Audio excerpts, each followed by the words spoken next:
Bakit interesado ang China sa ilang bahagi ng Pilipinas? Isang paliwanag.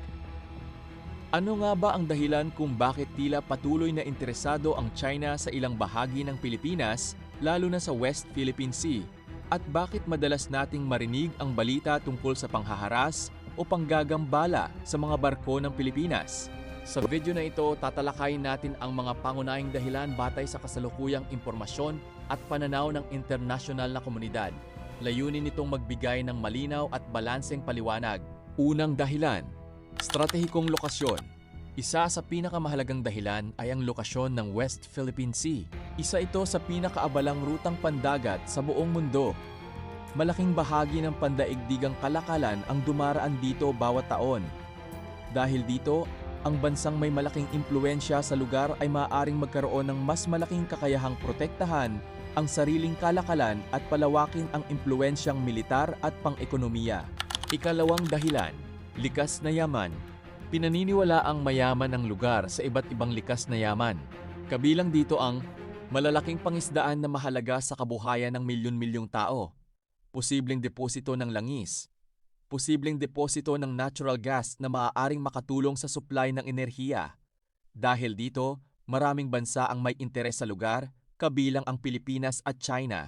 Ikatlong dahilan, pag-aangkin ng teritoryo.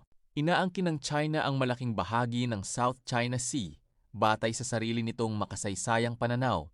Samantala, iginiit naman ng Pilipinas ang ilang lugar, kabilang ang bahagi ng West Philippine Sea ay nasa loob ng Exclusive Economic Zone o EEZ ng bansa ayon sa United Nations Convention on the Law of the Sea. Noong 2016, naglabas ng desisyon ang Permanent Court of Arbitration na nagsabing walang legal na batayan sa ilalim ng UNCLOS ang malawak na 9-dash line claim ng China. Tinatanggihan ng China ang desisyong ito at patuloy nitong pinaninindigan ang sarili nitong posisyon. Ikaapat na dahilan, seguridad at impluensya.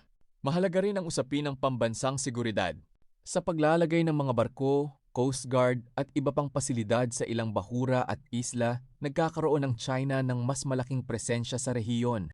Ayon sa mga analyst, nakatutulong ito sa kakayahan nitong magbantay, magpatrolya at tumugon sa anumang pangyayaring maaaring makaapekto sa interes nito. Bakit nagkakaroon ng panggagambala?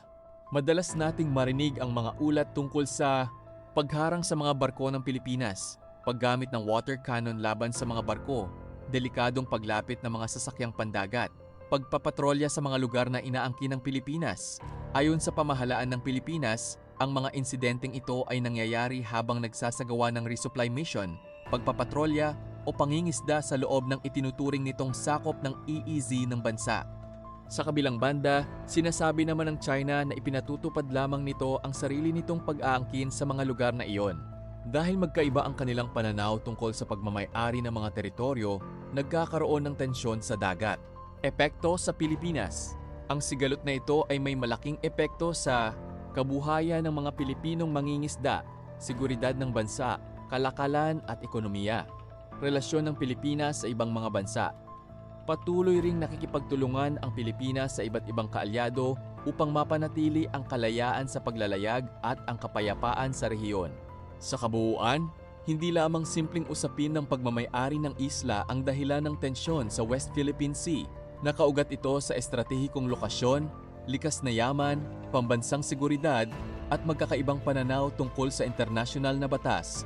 Habang nagpapatuloy ang mga pag-uusap at diplomasya, mahalagang manatiling maalam at suriin ang impormasyon mula sa mapagkakatiwalaang sanggunian upang mas maunawaan ang isyong ito.